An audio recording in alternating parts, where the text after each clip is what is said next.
Bonjour, c'est Smartful, ça me fait plaisir de vous voir et aujourd'hui on va voir Rust et principalement comment l'installer. Rust, j'ai déjà fait des vidéos dessus donc je vais pas forcément y revenir, mais long story short, Rust c'est un langage en fait qui va remplacer le C, le C++, en gros les langages bas niveau, donc qui ont besoin en fait de performance. Pourquoi? Principalement parce qu'il apporte plus de fiabilité, plus de sécurité, il empêche par exemple les fuites mémoire.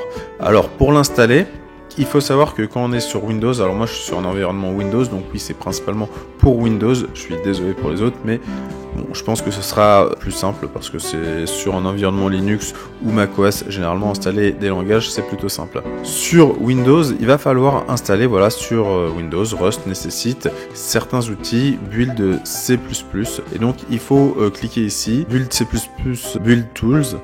Donc voilà, c'est installé, c'est un espèce de build Visual Studio, alors vous inquiétez pas, tout est gratuit. Et en fait, voilà, il va falloir installer des choses. De toute façon, il y a les instructions lors de l'installation, donc vous inquiétez pas. Aujourd'hui, à l'heure où je fais la vidéo, on est dans la version 1.65. Et j'ai désinstallé Rust, c'est pour ça qu'on va pas voir l'installation de ces outils que j'ai déjà installés.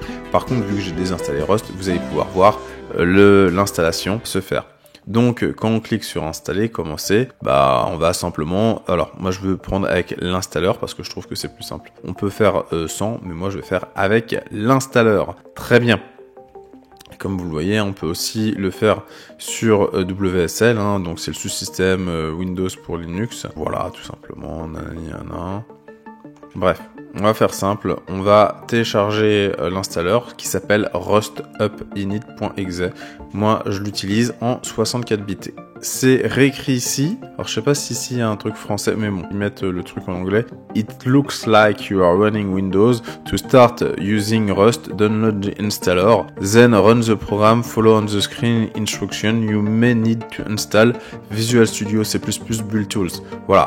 C'est important, ça peut être une friction dans l'installation. Bon, on télécharge ça, et puis après, on va cliquer dessus. Bon, alors j'ai installé le tout, je suis désolé, j'ai pas pu vous montrer. La captation vidéo n'a pas voulu montrer le terminal, mais j'ai simplement cliqué sur Entrée. Voilà, après avoir fait le double-clic sur l'exécutable, j'ai cliqué sur Entrée, ça m'a tout installé. Comment on peut vérifier la bonne installation? On va simplement faire Rust C. Alors, Rust C, ça peut sembler compliqué parce que c'est pas que Rust, mais il faut se dire c'est Rust et le C pour compilateur. Voilà, tout simplement. Donc, je vais voir si on peut pas faire un zoom sur mon terminal. Donc, le terminal, c'est simple, c'est CTRL-MAJ-U quand on est sur du Windows. Pourquoi ça sonne? Ok, ça je le ferme. Bon, voilà, on a ça, CTRL-MAJ-U, ou sinon on va ici à terminal et on fait nouveau terminal, tout simplement. Je vais voir si au niveau de l'affichage, on peut pas avoir le terminal en grand, ou sinon j'essaierai au niveau du montage de faire des choses, mais autant l'avoir là maintenant. Ça se trouve, c'est très clair. Ah, zoom avant, ok. CTRL plus stock. Ok, super. Voilà, normalement, au niveau de la vidéo, ça devrait être bon. Oui, de toute façon, il n'y a pas de fichier, c'est pour ça qu'on voit rien. Bon, on fait ici Rust C version. Voilà. Et ici, comme on voit, on a Rust C 1.65 et c'est bien la version qu'on voulait, la version moderne. Et donc, c'est super. Donc maintenant, ce qu'on va faire, on va créer un simple Hello World. Le but, c'est simplement de montrer l'installation, de montrer que c'est simple, montrer que on peut commencer à faire du Rust, qu'il n'y ait pas de barrière, de se dire ah mais comment est-ce que j'installe, nanana. Je sais, c'est simple. Je suis en train d'enfoncer des portes ouvertes. Si vous êtes un développeur professionnel et que vous avez fait des gros trucs et tout, oui, ok. On y est. Le but, c'est d'aider les débutants. Un autre truc, on fait un petit mkdir Hello World. Hello World. On va bien sûr dans Hello World parce que sinon ça va pas fonctionner. Je fais un petit clear. Voilà. Et maintenant qu'on est dans Hello World, on va créer notre fichier main. Main.rust, donc rs. Voilà. RS pour Rust. Voilà. En fait, c'est plutôt simple par rapport à du C, parce qu'en fait, il n'y a pas grand chose à faire. On n'a pas à configurer tout un tas de trucs. On va faire un fichier main, qui est le fichier principal. Alors, pour la fonction main, la fonction c'est fn. Voilà, c'est simple, main.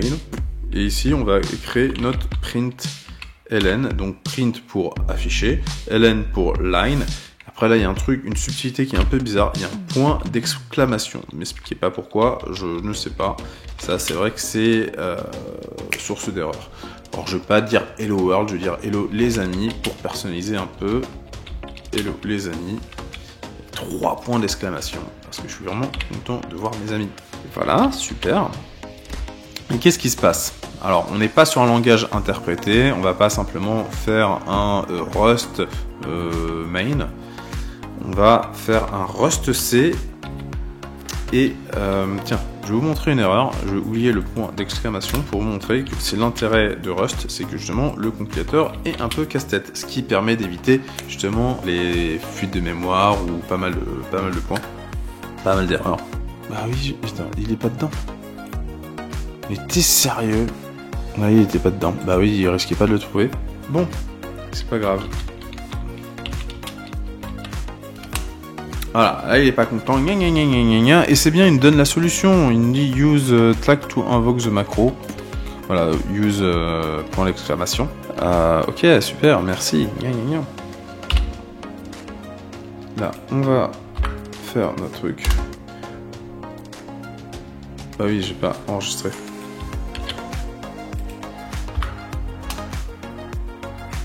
Et là, on fait main.exe. Et là, hello les amis. Voilà, voilà.